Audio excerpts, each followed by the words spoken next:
So that's day one done, workout one. And I've got to say, I've had my now 5 minutes of me time, just a bit of almost grounding, stretching almost. Not a major stretch, not a deep stretch, just relaxing out a bit after the workout, as I do with all my workouts. So what I might do, I might even bring you through that next time, just so you get to see it. But that was, it was tough, but it wasn't impossible. It was hard. Certain areas were really tough where I had to dig deep through.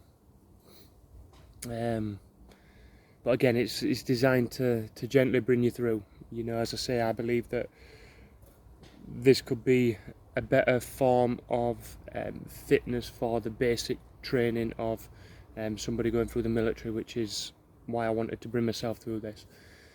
Now obviously I have a mixture of fitness tests that I did prior to this, which is almost a benchmark for me going forward. I've done a bit of the old school fitness test and a little bit of the new fitness test. Okay, so I've done a little mixture of both there. I've taken elements out that I believe are the main key for a combative soldier there to go forward and progress, and good markers to push off. Not happy with them. Okay, so obviously, as I've explained, that I've been trying to build muscle and not really work on my fitness as much lately. But with this program, obviously I know that it will build the fitness. I know just after this one workout now, bloody dripping piss wet through.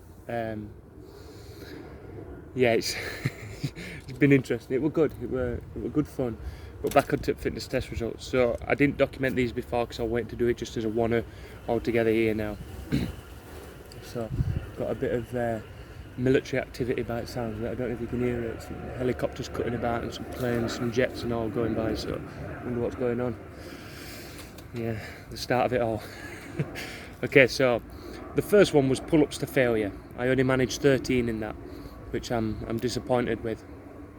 And then I give myself a 3.5 minute rest before I did 2 minutes press-ups. Now my 2 minutes press-ups weren't too bad. I was happy with these, which were 50 reps all in all. And bearing in mind that isn't dropping to the knee or anything else, that is keeping on your hands and feet at all times. And if you're resting, you just slightly push back. Okay, so that's 2 minutes, 50 press-ups. And my 1k run, now this one a fast time, this was 4 minutes 50. There is some uphill within the run that I do, but again I'm going to do the same loop over and over so I get that same effect throughout, and then it can be judged properly then with it.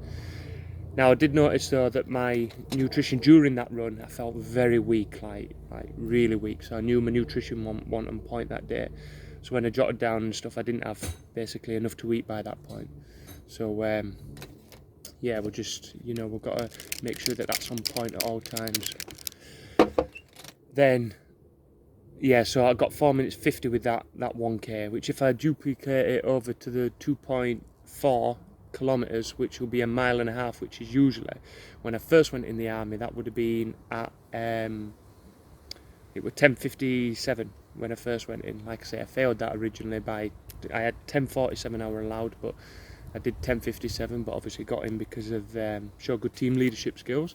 So they let me in and obviously improved my run massively by then. I got it down to 7:32, which I doubt at this age now I'll be getting any there. But I hope to be getting close to that again, which will be good. But if I duplicate that across, then that'll be roughly about 12-13 minutes there. So that is shocking. That is absolutely shit. Okay, now the route is different. Give it that to the one, because typically when we do them in the army, they're pretty flat. Okay, you do a flat run almost. Very little incline, but here there's quite a bit of incline. It's up and down all the time like that, so it's a bit of a beast. So yeah, it were interesting to see that and to think that it's even better gauge actually, because if I can start to replicate some of the figures that I did within training after this, and I start at 13 minutes for example, okay, instead of 10 minutes 57, then getting them all the way down there, that's going to be massive. That's going to be a huge difference there, and that'll really show that it'll almost be better than the one that I had in basic. Now obviously there is stuff like things that I'm not taking into it. Well, I have taken into account, but I'm not doing it within this program, which the army do, which is things like on the ranges, getting room inspections and then everything thrown out of the window, and you've got to run down the stairs, grab everything, run back up, run down, run back up, and you're just general beastings that you get that help improve your fitness as well. Now, obviously, I'm not doing any of that bullshit with myself. When I left the army, that was the greatest thing that I didn't bring with me, which is the bullshit that was in there as well with it. But that said, there is purpose behind that. But as a civilian, I don't need that purpose now. So obviously I'm not taking that to effect, but I do believe this should get me in much better shape than I was after passing out basic training 6 months there. So bearing in mind that was 6 months and I'm only doing a 14-week program here, so we'll see how much I can improve by then. I'm setting myself a pretty high target here, and I like that. It's a good goal for me to keep pushing and keep going. I'm going to be logging, as I said, everything down. So my nutrition's getting logged, likes of how I feel directly after the workout, how I felt during the workout, how I feel for 10 minutes, 5 minutes after. Okay, everything else like that, how I sleep that night, so I can really keep on top of things. There's also a stretch routine that I'll be doing, which is something again that isn't done in the military. We don't really do focus stretching. You might do the odd one, your odd tricep stretch and stuff like that, and leg stretches after the workout, but there's nothing really focused in there to improve flexibility, which again I think is something that is a causing factor of injury within that.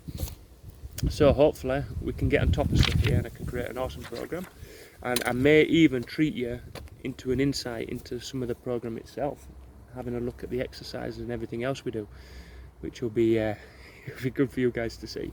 Yeah, cool. So if you enjoy this update and you want more of the updates, they are going to be different all the time. I'm not just going to be sat here relaxing, trying to take in the sun after that bit of a beasting.